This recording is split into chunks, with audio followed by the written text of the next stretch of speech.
নমস্কাৰ সকলোকে স্বাগতম জনাইছোঁ নিমাত ষ্টাডি পইণ্ট চেনেলটোলৈ। আজি আমি এই ভিডিঅ'টোৰ মাধ্যমেৰে BA second semester history unit 3ৰ সকলোবোৰ মোষ্ট ইম্পৰ্টেণ্ট অতি চমু প্ৰশ্ন উত্তৰ আলোচনা কৰিম। আজিৰ এই ভিডিঅ'টোত আমি যিবোৰ প্ৰশ্ন উত্তৰ আলোচনা কৰিম এইবোৰ প্ৰশ্ন উত্তৰ তোমালোকৰ এক্সামত প্ৰায় আহি থাকে। চ' ভিডিঅ'টো প্লিজ শেষলৈকে চাবা। যদি তুমি এতিয়ালৈকে এই চেনেলটো ছাবস্ক্ৰাইব কৰা নাই তেন্তে প্লিজ চেনেলটো ছাবস্ক্ৰাইব কৰি দিবা আৰু এইটো ভিডিঅ' তোমালোকৰ বন্ধু বান্ধৱী অথবা হিষ্টৰীৰ হোৱাটছআপ গ্ৰুপত শ্বেয়াৰ কৰি দিবা। মৰমৰ ছাত্ৰ ছাত্ৰীসকল, এইটো ভিডিঅ'ৰ ডেছক্ৰিপশ্যনত BA ছেকেণ্ড ছেমিষ্টাৰ হিষ্টৰীৰ সকলো ইউনিটৰ ভিডিঅ'ৰ প্লেলিষ্টৰ লিংক দিয়া আছে। তাত ক্লিক কৰি তোমালোকে সকলো ইউনিটৰ ভিডিঅ'বোৰ চাই ল'বা। চ' ব'লা তেন্তে বেছি পলম নকৰি আজিৰ ভিডিঅ'টো আমি আৰম্ভ কৰোঁ। অতি চমু প্ৰশ্ন উত্তৰ। 1 নম্বৰ প্ৰশ্ন, তালিকোটৰ যুদ্ধ কেতিয়া সংঘটিত হৈছিল? উত্তৰ, তালিকোটৰ যুদ্ধ 1565 খ্ৰীষ্টাব্দত সংঘটিত হৈছিল। 2 নম্বৰ প্ৰশ্ন, প্ৰথম পানিপথৰ যুদ্ধ কাৰ কাৰ মাজত লাগিছিল? উত্তৰ, প্ৰথম পানিপথৰ যুদ্ধ বাবৰ আৰু ইব্ৰাহিম লোডীৰ মাজত লাগিছিল। মৰমৰ ছাত্ৰ ছাত্ৰীসকল, ভিডিঅ'টো আগবঢ়োৱাৰ আগতে এটা সুখবৰ। তোমালোকৰ বাবে আমি অতি কম মূল্যত মাত্ৰ 59 টকাত BA second semester history complete question answer guide প্ৰস্তুত কৰিছোঁ, য'ত প্ৰতিটো ইউনিটৰ A to Z প্ৰশ্ন উত্তৰ বিশদভাৱে আলোচনা কৰা হৈছে। যিবোৰ প্ৰশ্ন উত্তৰ পঢ়িলে তোমালোকৰ পৰীক্ষাত 100% কমন পৰাটো নিশ্চিত। যোৱা বছৰ হাজাৰ হাজাৰ ছাত্ৰ ছাত্ৰীয়ে এই ই-বুকটো কিনিছিল আৰু তেওঁলোকে পৰীক্ষাত ভাল ফলাফল দেখুৱাবলৈ সক্ষম হৈছিল।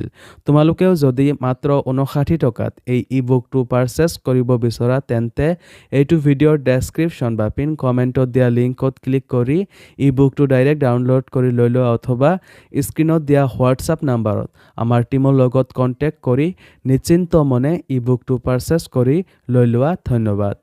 3 নম্বৰ প্ৰশ্ন, বিলগ্ৰামৰ যুদ্ধ কোন চনত হৈছিল আৰু কোনে পৰাজয় বৰণ কৰিছিল? উত্তৰ, বিলগ্ৰামৰ যুদ্ধ 1540 চনত সংঘটিত হৈছিল আৰু শ্বেৰ শ্বাহৰ হাতত হুমায়ুনৰ পৰাজয় ঘটিছিল। 4 নম্বৰ প্ৰশ্ন, বিজয়নগৰ ৰাজ্য কোনে প্ৰতিষ্ঠা কৰিছিল? উত্তৰ, সংগম বংশৰ হৰিহৰ আৰু বুক্কই তেওঁলোকৰ আন 3জন ককাই ভাইৰ সহযোগত 1336 খ্ৰীষ্টাব্দত তুংগভদ্ৰা নদীৰ দক্ষিণ পাৰত বিজয়নগৰ ৰাজ্য প্ৰতিষ্ঠা কৰে।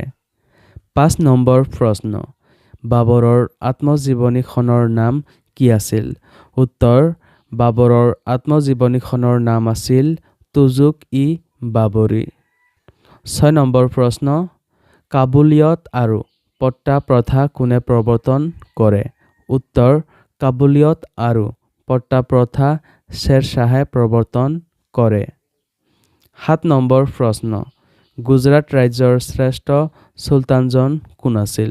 উত্তৰ, গুজৰাট ৰাজ্যৰ শ্ৰেষ্ঠ চুলতান মাহমুদ শ্বাহ বেঘাৰহাই আছিল।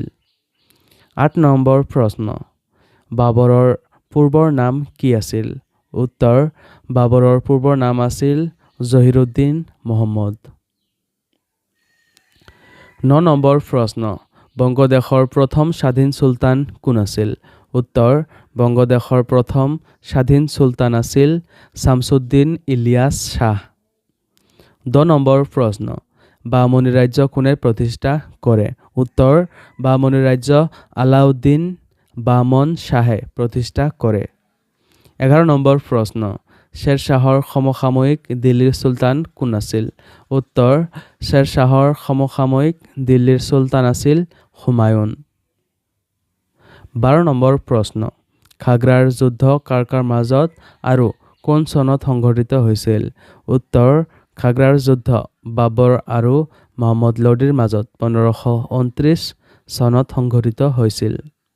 13 নম্বৰ প্ৰশ্ন, কোনজন বিজয়নগৰৰ ৰজাই নগলপুৰম নগৰ নিৰ্মাণ কৰিছিল? উত্তৰ, কৃষ্ণদেৱৰাই নগলপুৰম নগৰ নিৰ্মাণ কৰিছিল। 14 নম্বৰ প্ৰশ্ন, কোন চনত খানুৱাৰ যুদ্ধ সংঘটিত হৈছিল? উত্তৰ 1527 চনত খানুৱাৰ যুদ্ধ সংঘটিত হৈছিল।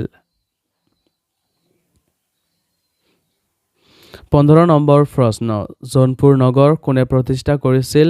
উত্তৰ জৌনপুৰ নগৰ ফিৰোজ শ্বাহ তুগলকে প্ৰতিষ্ঠা কৰিছিল। 16 নম্বৰ প্ৰশ্ন, বংগদেশৰ শ্ৰেষ্ঠ চুলতানজন কোন আছিল? উত্তৰ বংগদেশৰ শ্ৰেষ্ঠ চুলতানজন আছিল আলাউদ্দিন হুছেইন শ্বাহ।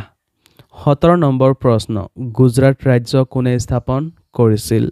উত্তৰ গুজৰাট ৰাজ্য জাফৰ খানে স্থাপন কৰিছিল। মৰমৰ ছাত্ৰ ছাত্ৰীসকল, আজিলৈ এইখিনিয়ে। তোমালোকক যদি আৰু অধিক প্ৰশ্ন উত্তৰ লাগে অথবা এতিয়ালৈকে মাত্ৰ 59 টকাত BA second semester history complete question answer গাইডটো পাৰচেছ কৰা নাই, তেন্তে এইটো ভিডিঅ'ৰ ডেছক্ৰিপশ্যন বা পিন কমেণ্টত দিয়া লিংকত ক্লিক কৰি ই বুকটো ডাইৰেক্ট ডাউনলোড কৰি লৈ লোৱা অথবা স্ক্ৰীণত দিয়া হোৱাটছআপ নাম্বাৰত আমাৰ টীমৰ লগত কণ্টেক্ট কৰি নিশ্চিন্ত মনে ই বুকটো পাৰচেছ কৰি লৈ লোৱা। ধন্যবাদ।